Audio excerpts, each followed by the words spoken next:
Kaswabe, what we'll be reviewing today is the Dongfang 14 U-Tour, which is a 7-seater affordable MPV. Ang unit price niya, para hindi ko na makalimutan, this is 1.5 million and this is the top spec trim level. Meron siyang mas bababa, that's the 1.2. Syempre, different ang kanilang features, pero this is a petrol-powered engine. Same specs lang naman sila. Hindi ito electric car, baka mamaya nasanay kayo sa mga other reviews natin. Pag naghahanap ka ng isang sasakyan na capacity niya for 7-seater, MPV, meron kang mga different choice like those for Japanese na mga auto brand. Bago ka bumili ng product na yun, kinakailangan tingnan mo muna ito. Kasi I'm confident na mas affordable ito, yet kung anong kapasidad na kaya nung gawin, kaya niya rin gawin. At mas pinag-igihan pa to kasi may mga premium touches pa galing sa mga European and sa mga Japanese na luxury car brand. So hayaan mo ko isa-isahin natin para ipakita ko sa inyo kung ano yung mga features na pwede mong makuha. Let's begin.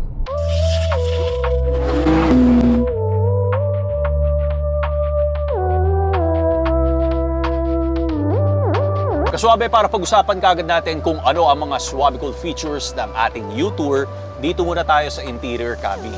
Well, honestly, Kaswabe, yung mga features dito, na-feature lang sa mga luxury car brands. Pero ito, it is an affordable 7-seater MPV, kaya nakakabilib naman.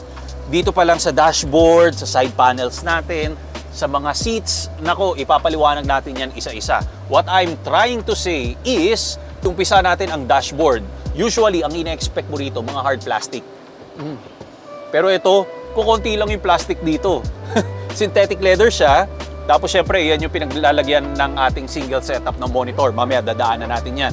Pagdating dito naman sa middle part, you have those wood trims na mayroon mga vertical na details. May naka-deboss dito. Kung i-check mo mabuti, ito ang ating ambient lights. Compared sa mga traditional, yung strip lights na ambient light meron sila, and even yung mga reflector type. Pero ito, wing details, hindi lang sa dashboard, kumbaga pati sa sidings natin, and syempre sa VIP seating. Nagbibigay rin siya ng purpose for safety kasi once nabubuksan ng pasahero ito, syempre meron siyang indicator kung merong approaching na mga kotse para at least alam ng tao rito or kung sino man yung bababa. Ito, hard plastic syempre, yung glove box compartment natin. Pero ito yan, yung sidings ang ganda, wrap with quilted leather ito all around. Sa driver cockpit, sa VIP seating natin at mantakin mo, even sa third row, pare-pareha sila ng feature na meron tayong mga quilted leather and orange na stitching. Pag gusto mo magpapogi, syempre bago tayo buwaba, check mo muna ang iyong face. Pagbukas mo ganyan, ang ine-expect mo, katulad rin sa mga traditional na yung mga vanity lights ay nasa both end lang, pero ito, naka-square siya na LED type, rectangular ang ating vanity lights, which gives a premium taste. Dire-diretso ito, we have a panoramic glass roof. Ang settings yan, nandito lang sa taas, to open and close, and pwede natin i-tilt syempre. Dito sa seats, sobrang komportable. Heated and ventilated seats meron tayo. Power adjustment ito lahat. Pag driver ka, gusto mong i-adjust ang iyong passenger, pwede mo ritong galawin. Para sa akin, this is the most luxurious na switch na makikita natin kasi compared again sa ibang mga sasakyan, sa mga Korean, natatandaan ko, napakasimple lang ng switch na makikita natin. And partneran pa natin yan ng adjustable na butterfly headrest para mas maging komportable tayo pag bubiyahe, and syempre hindi nagva-vibrate yung ulo natin pag nagkakaroon tayo ng mahabang travel. Well, Kaswabe, para sa next na swabical feature natin ay dito naman sa ating center console. Well, sa gitna, syempre this is our armrest and pwede natin buksan yan because we have a deep storage dito. Pero nagpaganda yan kasi meron ka nga palang chiller dito na pwede mong i-on or off while twisting yung pinaka-dial dito. Well, kung sa iba may mga faux carbon fiber, piano black, pero eto ibahin mo, it has a unique touch kasi mukhang marble yung design dito or yung Milky Way Galaxy. E-brakes, auto hold, downhill assist, and syempre yung pag-change ng ating drive mode. Ngayon, meron lang ako setback ng konti dito. Kasi pag ilalagay na natin sa park, automatically mag-e-engage yung kanyang electronic brakes. Pero pag ilalagay ko naman siya sa drive, hindi nag-auto disengage yung kanyang electronic brakes.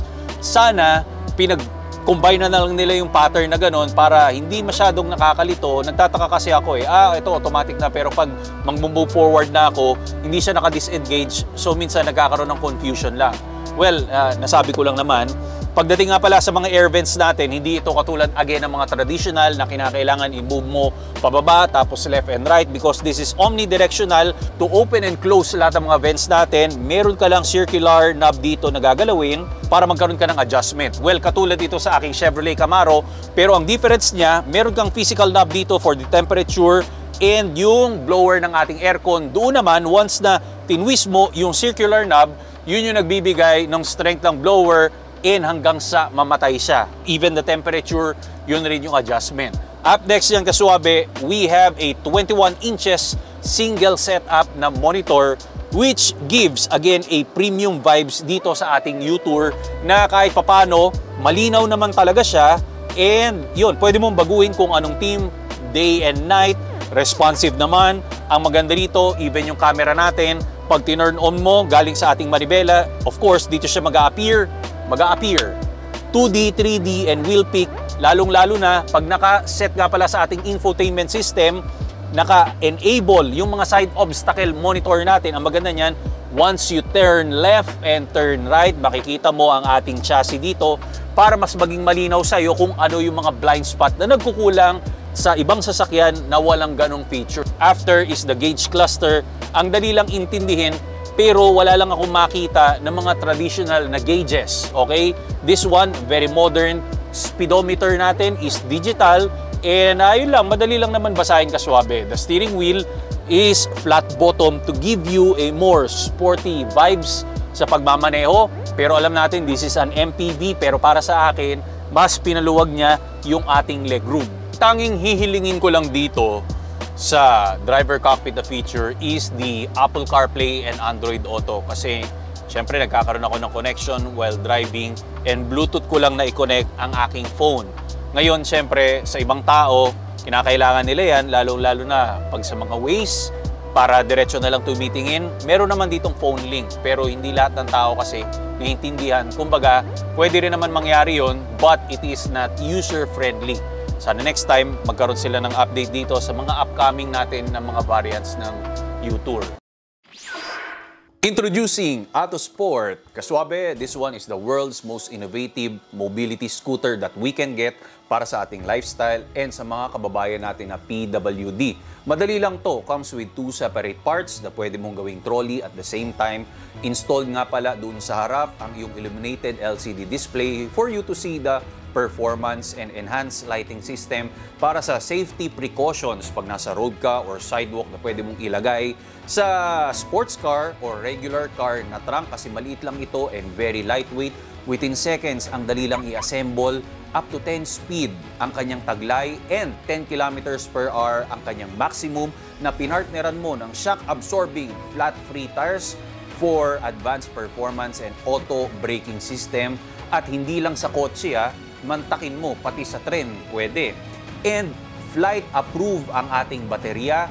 Meron tayong lisensya. So, ibig sabihin, pag nag-travel ka around the world, kayang-kaya mo itong ilagay sa cabin at ibaba mo, ma-assemble mo kagad ito. Ang design nito ay talagang super passionate sila para ipakita sa inyo ang performance. So, ganun lang yon.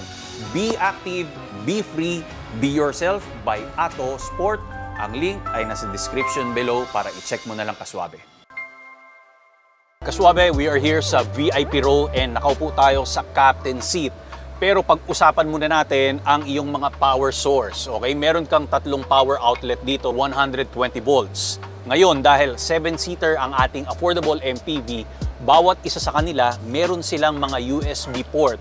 Kaya lang Type A, hindi available ang Type C. 2 dito, 3 nga pala sa gitna, meron kang isang slot dyan.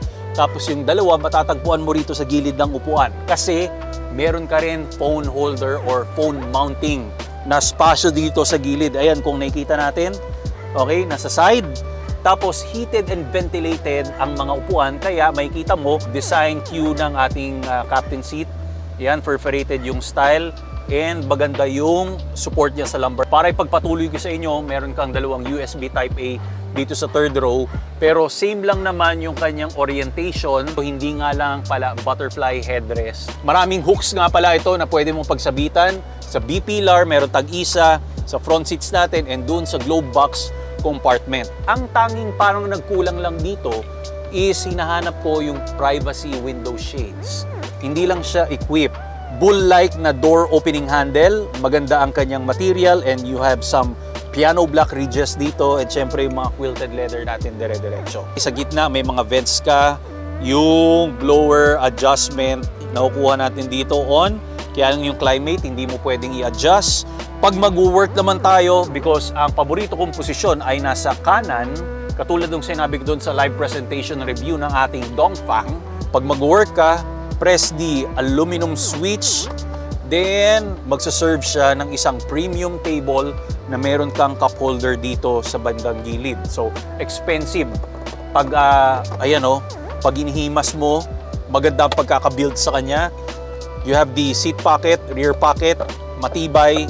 Ang feature nito, meron siyang flat lying mode. Ibig sabihin, yung front seats, pwede mong itodo yung space paharap, tapos yung pinaka-backrest niya dito sa crouch area ng captain seat.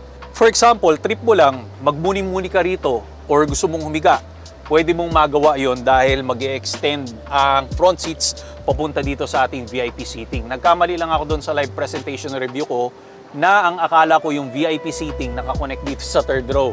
Ginawa ko, kulang sa space, hindi mo to may move forward, pero yung front seats natin, yun yung pinaka-applicable. At bago ko makalimutan, dahil MPV tayo, pwede mo nga palang i-move ang ating captain seat ng pa-sidewards.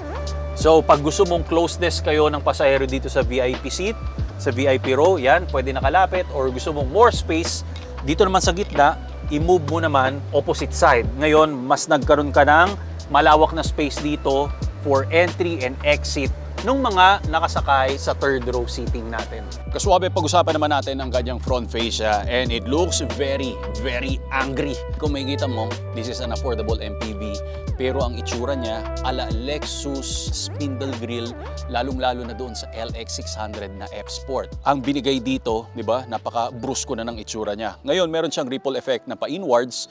Then yung middle platform naman natin, meron kang camera and soft illumination ng mga winglet once na in-ignite on natin ang ating makina. And yung platform dito is a brushed aluminum, and bawat sidings natin, meron kang extra splitter for efficiency of your airflow. Pagdating naman sa ating main headlights, it's a combination of premium touches ng isang Porsche Taycan and Lexus automobile.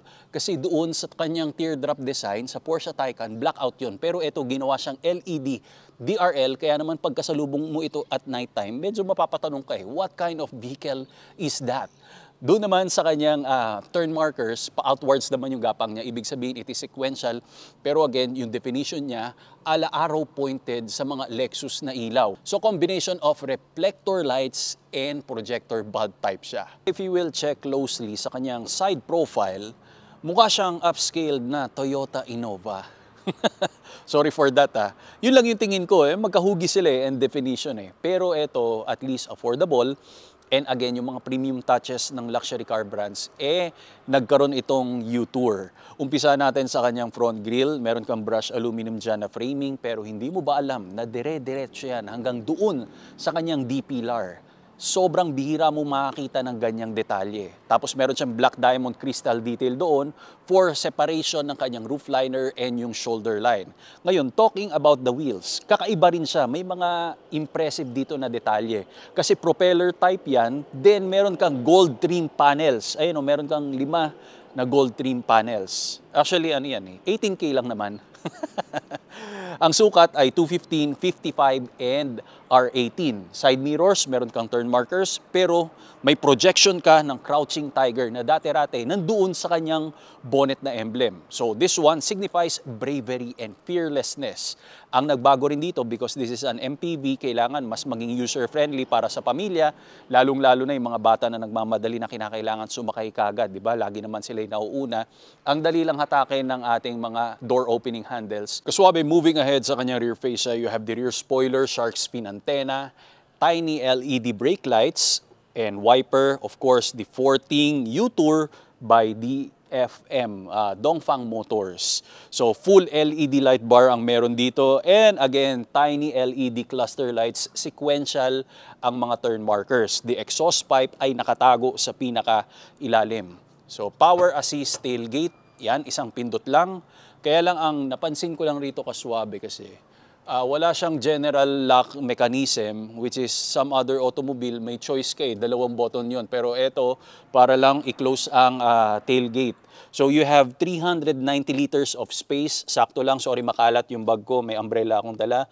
Baka sakaling umulan, alam nyo na. Meron kang LED lights, speakers, and 12 volts na power outlet. Pag hindi gagamitin ang third row, pwede natin i-consume lalo ng mas malaking spasyo. So you will get 1,960 liters of space. Ang swabe cool feature dito na hindi ko nakikita sa other automobile is yung likod nga pala ng ating captain seat, meron siyang tatlong pocket. Dalawa na maliit sa taas and isang medyo malaki sa baba. Kasi mas malaki, syempre yung nasa harap para doon sa captain seat natin. Usually kasi, di ba mga kids dito, even yung anak ko, pati yung pinsan niya, dito sila, di ba, lalagyanan ng cellphone, lalagyanan ng mga snacks, mga chocolate. Pero syempre, pag-ingatan lang natin, baka tayo'y ipisin. Sayang naman ang pagkaka-laid out ng napaka-premium natin na interior. Nakakatuwa naman yung nilen out sa atin, napakalinis ng kanyang engine bay. And even naka-hydraulic hood struts na nga pala tayo para mas madali na kung iaangat natin yung bonnet. So this is a 1.5 liter 4-cylinder turbo petrol engine. This gives 194 horsepower and 285 Nm of torque. Mated siya ng 7-speed automatic dual clutch transmission that sends power sa kanyang front wheels. 55 liters ang kanyang capacity ng tangke, and ang best performance nito kaswabe, umaabot siya ng 15 kilometers per liter along the highway. Pero pag combined, nasa around 12.5 kilometers per liter. Kaswabe, we are behind the wheel of the 7-seater affordable MPV, which is the Forting U-Tour. Kasama ko lang ang aking baby boy kasi padiretso na kami ng Manila. And tulog na tulog siya. Sobrang relax dito sa front seat natin. Anyway, everything is super soft. Unang-una yung accelerator, maninibago ka dahil ang lambot niya lang. Pero syempre, kinakailangan in control pa rin tayo kasi masasanay tayo sa ibang iminamaneho natin na hindi ganito yung pinaka-feeling niya. So ibig sabihin, pag-ingatan lang natin, huwag masyadong mabigat sa accelerator pedal kasi ramdam mo talaga na biglang lumalalim na yung pedals. Tapos yung manibela, malambot-lambot siya kahit papano, very easy to maneuver naman. Hindi siya dinesign for high-speed performance. So ibig sabihin, hindi ko lang masyadong itinatry yung both hands ko. Bibitawan ko siya. Syempre, unlike other automobile na alam mong confident kang balanse siya. So pwede rin naman, ayan, tinatanggal ko yung kamay ko. Pero kasi madali lang mag-turn dito, maglaro-laro sa manibela natin. Hindi nga lang available ang ating paddle shifters. Ang setback lang na nakita ko kasi, yung nakaraan na iniwan sa atin ng U-Tour, different spec yon. Kasi itong gamit natin again for Philippine spec na, pag nag-change lang ako ng switch for the drive preference, meron kasing sound wave na tumutunog doon, which is nakakuha tayo niyan sa Forting Friday na ang lupit pag eco, normal, and sport, meron siyang kakaibang tunog na nagaganap. So alam mo pag sineset mo sa ibang different preferences ng drive mode. Pero ito, wala siyang changes na nangyayari. Iisa lang yung theme ng ating gauge cluster na digital. Tapos makikita mo lang kung naka-eco siya and sport dahil meron lang siyang script. Pero sa pinaka-theme niya, wala nga lang nagbabago. So yun lang ang gusto kong maging changes para sometimes mas maging cool. Ngayon ko lang na-discover na yung center button dito sa lumbar adjustment, pang massage pala. Ang masasabi ko lang talaga, every time na merong MPV tayong idinadrive, hindi siya katulad ng mga engagement syempre ng mga like sporty ng mga sasakyan. Ito kasi it's a perfect commuter So para sa nagda-drive, yung driving engagement hindi siya ganoon ka-strong. Kumbaga low engagement lang siya sa pagda-drive. hindi lang siya nakaka-excite talaga pag ikaw yung nagmamaneho. Pero kasi ang priority natin once na meron kang MPV is yung pinakabuong pamilya. Kumbaga confident ka na meron silang comfort na makukuha. Katulad nga nung anak ko ngayon, tulog na tulog kasi ang sarap nga naman upuan dito. So sobrang supportive ng mga seat natin, yung bolsters, di ba? Tapos na-adjust nga yung lumbar, and kung aabutin mo nga yung butterfly na headrest natin, mas marerelax ka nga naman. So pag sa accelerator dito on the highway, at least even though this is a 194 horsepower and nasa 300 almost Newton meter of torque, hindi pa rin siya naiiwan.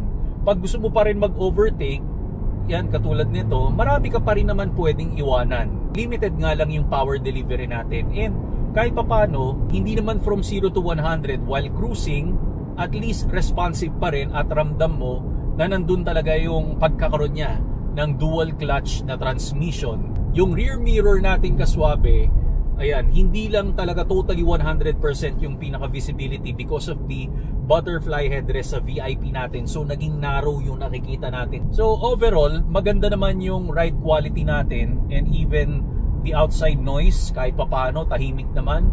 Tire noise wala kang mararamdaman, and syempre petrol powered engine yung idinadrive natin. So aasahan mo at least very silent pa rin kung umahataw ka dito sa ating 7-seater MPV. So dalawang variant ito, merong 1.5 million and 1.2 million. So etong kinuha natin, syempre meron siyang at least dito sa VIP row na captain seat. Pero alam ko baka dun sa isa mas lower variant ito or lower trim level pala, baka bench type yon. Capabilities of other MPV na kilala natin, mga Japanese. So bigyan nyo ng chance para makita rin ito. I know ang Dongfang hindi pa ganun katagal sa Pilipinas, pero at least binabawian nila ng crazy and insane features ito na kaya niyang gawin kung ano yung mga nakagistan ng mga Pilipino na mga kinukuha na MPV. So that's it kaswabe. I hope you like the video. Binabati ko ang Air Spencer. Follow me on my social media platforms, Instagram and TikTok. Get some Rico Suave merch. God bless, more power and more performance.